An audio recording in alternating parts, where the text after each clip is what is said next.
You know, I traveled to Gujarat recently, and there was this. I had to get to one meeting from Ahmedabad to Baroda very quickly, very quickly. So I had booked a car and a cab, a whole business team, and then it was getting very late. So someone says, "What's the time?" I said, "In 10 minutes we can get the Vande Bharat to Baroda." I reached in 43 minutes Ahmedabad to Baroda. It's brilliant. So I feel so proud, so proud. Tell me, what is the big headline on railways? I feel, can I say something to you personally? I feel, and I'll go a little personal and direct with you, don't mind, Mr. Don't be so cautious, I'm okay. I won't bite. What I just want to say to you is that I feel for this man whenever there is a moment which challenges him. I don't praise people well. He's worked so hard on railways. And yet, there are events which happen which are beyond our control, conceivable control. And sometimes the media plays only the negative and criticizes, and we're cynics, and then we blame. One day I saw a picture of him sitting on the tracks after the accident in Orissa. His head was down, but the man did not move for 12 hours. He sat there, he walked down the tracks, he did not leave till all the repair work had been done. And I think that day, many people saw that picture and he said, we see good intent in this man. He's trying to do a good job. And I know that you will succeed. Thank you. I know you will succeed. Thank you. Now, what is the headline in railways? What should we look forward to? Give me a futuristic idea. When is the future of railways coming completely? Thank you, Arnab. In next 5 years, how we are going to see a totally new, transformed railways. 5 major things. First, safety has really been the focus in the last 10 years, and the results are visible today. What used to be more than 170 accidents in a year is now less than 40 accidents in a year. That is the change which has happened. And it is going to get even better in the coming years. So safety is going to be a paramount thing. Second, totally new generation of new railway technologies we'll see. We'll see large-scale movement of Vande Bharat trains, Vande sleeper trains, Amrit Bharat trains, Namo Bharat trains. These trains you'll see in large numbers in the coming years.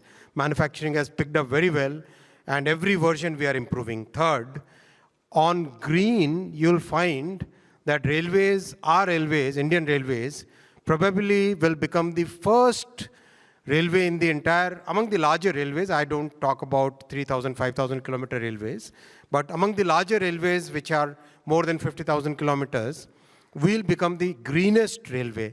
And just incidentally, our hydrogen train should be launched in May this year.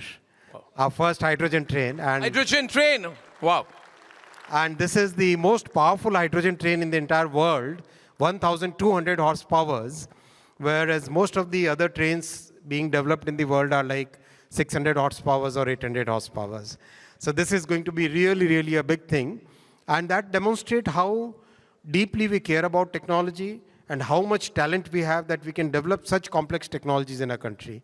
We'll also see bullet train corridors coming up in many parts of the country. Our BJP manifesto had specifically mentioned that after the good success on the western side, we'll have one in north, one in east, one in south. So this will become a totally new way of traveling. We'll also see totally new generation of locomotives. I recently visited Dahod, Gujarat, where a new 9,000 horsepower locomotive is being developed. And believe you me, it is like a data center.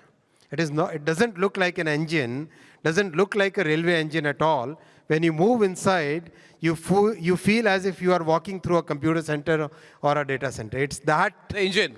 Yeah, the engine. The engine. Yeah. Wow. It's so advanced, and very soon we'll start exporting such engines out to the world.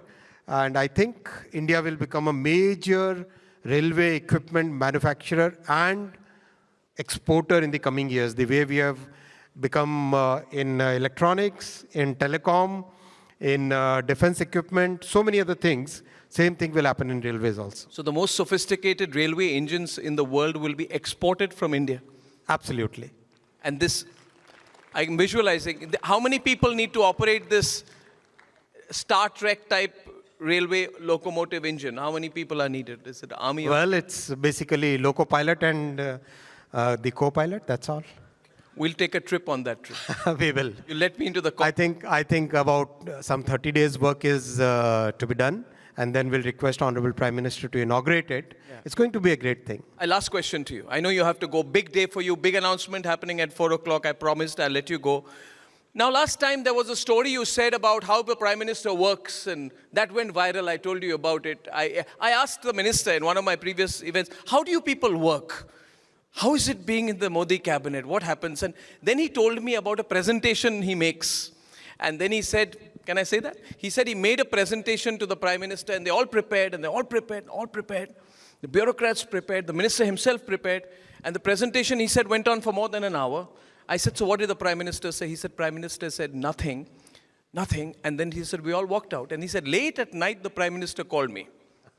Late at night. And he said, you can say the rest. What did the Prime Minister say to you? You can say that. I think. He said that something to the effect, you are thinking for the next 10 years. Yeah, he basically, our Prime Minister said that your designs are, that was about stations. He said that the designs are good for today, but I want you to design for 50 years. It's amazing. 50 years from now. 50 years from now. So tell me now, in third Modi government, what is the mood in the government, and how does it compare to previous times? It's three times more effort to be put in. 3 guna zyada mehnat karni hai. We are proud of you, sir. Thank you. We're so happy. See, he came here. He has such a big artificial intelligence announcement, but he is a man of commitment. We delayed him. We're grateful for him. We wish him luck. 1 year of AI. And every headline will be first on the Republic Media Network. Thank you, sir. One of the most hard-working ministers in this government, Ashwini Vaishnav. I really love this. Thank you, sir. Thank you. Thank you. 1 minute. 1 minute. 1 minute. Before we let you go, sir, we have a couple of youngsters who we'd like you to please honor. I'd like to call upon the hackathon winners in the category of AI and machine learning. Shiv Singh, may I call you up quickly, please? Dhruv Mahajan, for celebrating history, culture, and tradition.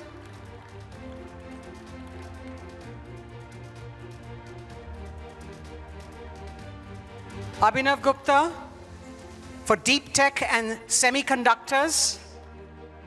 I'd like to also mention Brunda Raj, who could not join us, but she's the winner in the Inclusive Nation Building category. All of you, please join for a photograph quickly. Abhinav, please join.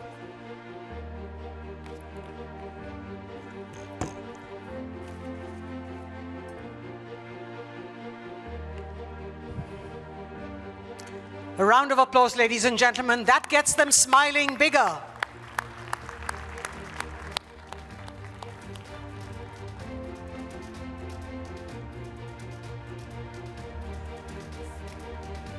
Thank you so much, Minister Vaishnav, for laying out with total clarity India's AI vision and for driving Bharat's unstoppable march into the future.